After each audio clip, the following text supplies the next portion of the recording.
पड़ोस की मस्जिद से कुछ मिनट की दूरी पर एक सिलाई का कारखाना है, जहां करीब 50 मुस्लिम महिलाएं कादिर ब्रदर्स के लिए काम करती हैं। पहली नजर में यहाँ का सेटअप मुझे बिल्कुल भी मुस्लिम नहीं लगा। मेरा दिल कर रहा है कि मैं इन भाइयों को मुफ्ती नईम के सामने ले जाऊं।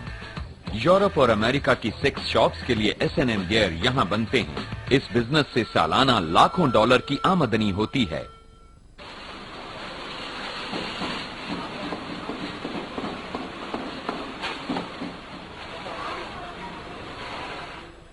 क्या इस तरह की चीजों को बनाने के लिए यहाँ पाकिस्तान में महिलाओं को ढूंढना मुश्किल है? नहीं, बिल्कुल नहीं, ऐसा बिल्कुल नहीं होता। नहीं, पर ऐसी चीजों को बनाने में उन्हें कोई हैरानी परेशानी तो नहीं हुई? इन्हें इसके इस्तेमाल के बारे में कुछ नहीं पता है। ये इसके बारे में कुछ नहीं जानती हैं। नहीं, ये तो बस आती हैं और इन चीजों को बनाकर चली जाती हैं।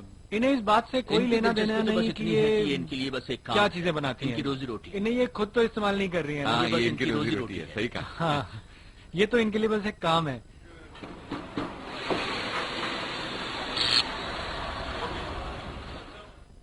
आप लोग मुसलमान हैं, है ना? हाँ। तो क्या ये आपके मजहबी उसूलों के खिलाफ नहीं है? नहीं, ये हमारे उसूलों के खिलाफ नहीं है। ये हमारा काम है। हमें बाहर से ऑर्डर्स मिलते हैं और हम तो बस इसे बनाते हैं। पर यहाँ पाकिस्तान में तो धर्म को बहुत ज्यादा महत्व दिया जाता है। हाँ, पर जहाँ तक किसी धर्म के बारे में मैं जानता हूँ, दुनिया का कोई भी धर्म किसी को भी कुछ भी बनाने से रोक नहीं सकता, बल्कि रोकता ही नहीं है कुछ बनाने से। ये तो बस हमारा बिजनेस है, जैसे कि औरों के लिए होता है।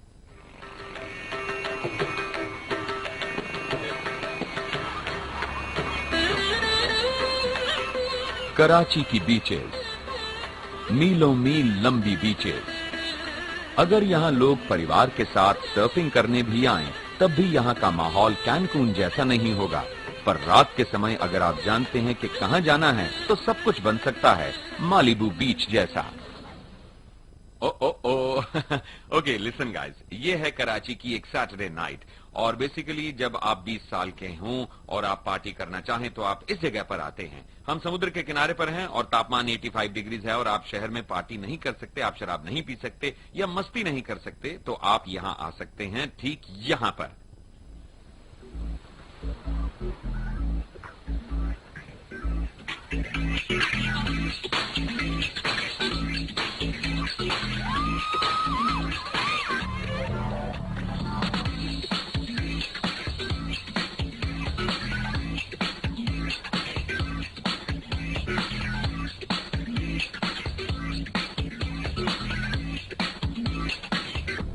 हैंकी स्पैंकी के बाद शराब खूब बहती है।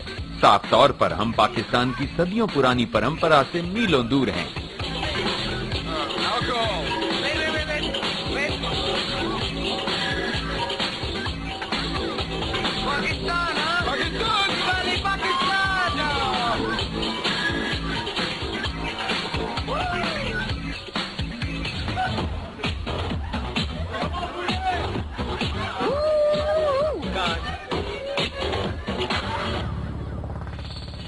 मुझे ऐसा लगता था कि यहाँ पाकिस्तान में शराब पीना मना है। हाँ, वेल अनफॉर्चुनेटली बाहर खुले में लोगों के सामने आप ऐसा नहीं करना चाहेंगे, पर जो आप अपने घरों के अंदर करते हैं वो लोग नहीं जानते, यू नो।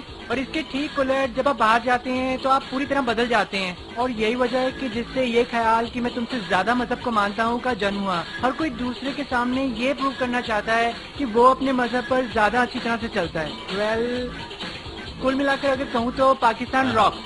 पाकिस्तान रॉक।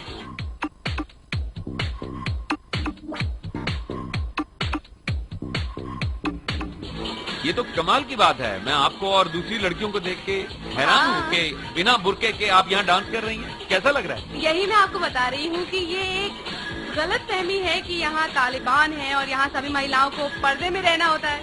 ऐसा बिल्कुल नहीं होता, बिल्कुल नहीं।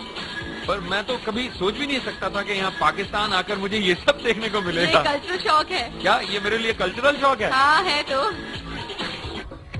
बाय द वे, इस पार्टी में मेरा नया दोस्त है अली और ये सारी ट्रिक्स जानता है।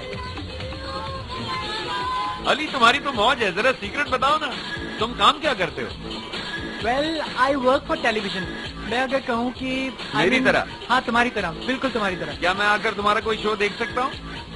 पूछने की जरूरत नहीं है डार्लिंग, यूर पाकिस्तान।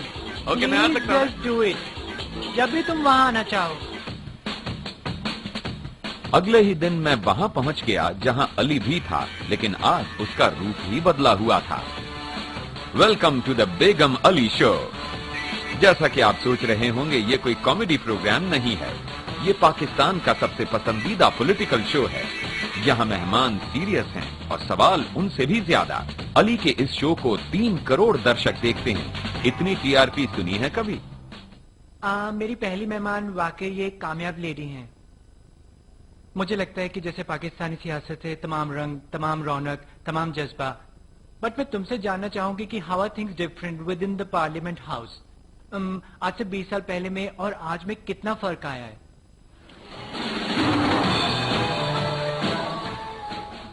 आप तो वाकई कमाल हैं मैडम, आपने तो मुझे हैरान कर दिया। और ये है डिएगो। Hello sir. ये तो कमाल की बात है कि पाकिस्तानी टीवी पर एक मर्द औरतों के कपड़े पहने आप दोनों का इंटरव्यू ले रहा है। ये तो कमाल है। दरअसल हमारी सोसाइटी बहुत अंडरस्टैंडिंग है और तमाम लोगों की नजरों में पाकिस्तान की वही पुरानी दकियानूसी तस्वीरें हैं। जी जी, आई मीन जब आप पाकिस्तान के बारे में सोचते हैं तो आप मुल्लास के बारे में सोचते हैं, तालिबान के बारे में सोचते हैं, आप ऐसी चीजों के बारे में तो सोचते नहीं। आई मीन एक मर्द औरत के कपड़े पहने नेशनल टीवी पे एक शो प्रेजेंट कर रहा है, और ये एक बहुत ही पॉपुलर शो भी है। काफी समय से अली इस कोशिश में लगे हैं कि एक दिन वो फ्रांस की नई ग्लैमरस फर्स्ट लेडी का इंटरव्यू लें।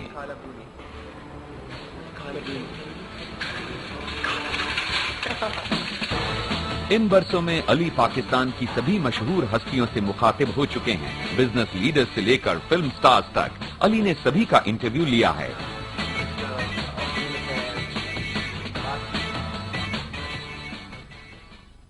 क्या कभी तुम्हें अपनी जान को खतरा महसूस नहीं हुआ? क्या तुम्हें इस बात का डर नहीं लगा कि मुल्ला तुम्हारे पीछे पड़ जाएंगे? कभी डर नहीं लगा?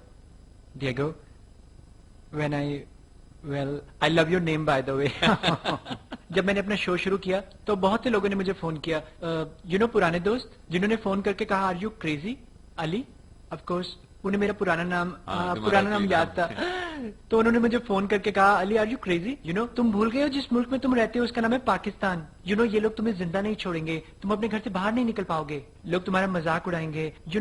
ऑफ कोर्स वो लोग मेरी सिक्योरिटी को लेकर फिक्रमंद थे। तो तुम किसके अधिकारों की रक्षा कर रहे हो? औरतों के, गेज के या मर्दों के? किसके? एक्चुअली मुझे लगता है कि ये सारे प्यारे शब्द जो आप लोगों ने वेस्ट में इन्वेंट किए हैं, जैसे कि होमोसेक्सुअल्स या गेज या स्ट्रेट्स या फिर ये या वो, ये सब चीजें हमारे मुल्क, हमारी सोसाइटी में नहीं चलती। बिकॉज प्रॉब्लम ये है कि यहाँ की प्रॉब्लम्स बिल्कुल अलग हैं, क्योंकि किसी को भी गे राइट्स या लेस्बियन राइट्स की फिक्र नहीं है यहाँ पाकिस्तान में। और पाकिस्तान की प्रॉब्लम यह है कि हर साल यहाँ हजार लोग मारे जाते हैं टेररिस्ट अटैक्स में और सुसाइड बॉम्बिंग्स में, थिंग्स लाइक दैट। यहाँ प्राइस हाइक है, यहाँ कमी है एजुकेशन की, तो हमारे इश्यूज बहुत बहुत बड़े हैं। तो हमारे पास ये लग्जरी ही नहीं है कि हम इन छोटी छोटी बातों के बारे में सोचें। अली, तुमसे मिलकर मुझे बहुत अच्छा लगा। Thank you so much. I wish you good thank you so much. चलो चलकर एक ड्रिंक लेते हैं।